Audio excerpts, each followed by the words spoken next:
Binabalak na bigyan na lang ng anonymous burial ang isang OFW na namatay kamakailan sa Berlin, Germany dahil walang pamilya o kamag-anak ang nagpakita para kunin ang bangkay.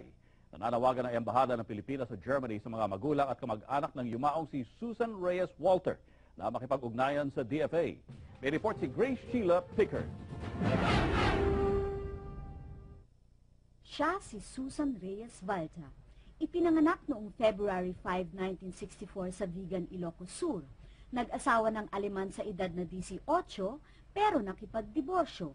Mahigit 24 years nagtrabaho sa kilalang fast food chain dito sa Berlin, Germany si Walter hanggang inatake sa puso at binawian ng buhay noong January 27.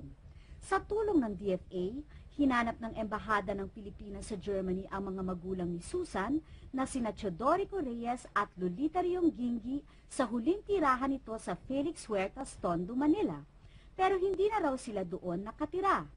Kaagad namin in-email yan sa department. At that very same day, nag-action din ang Department of Foreign Affairs. Pinuntahan ng Tondo, nakita doon na wala na yung lumang bahay na yon.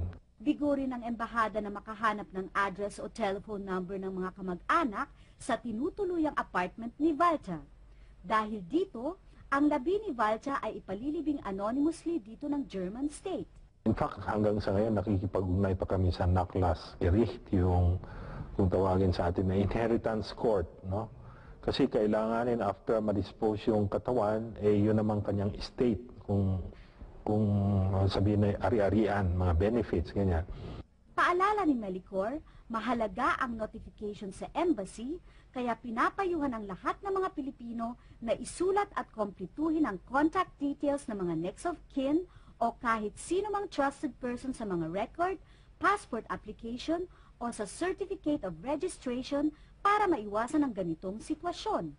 Sa mga kamag-anak o mga kakilala ni Susan Reyes Walter, makipag-ugnayan po lamang sa Department of Foreign Affairs. Para sa Balitang Europe, kasama si Chris Dizon, Grace Sheila Pickard, Berlin, Germany.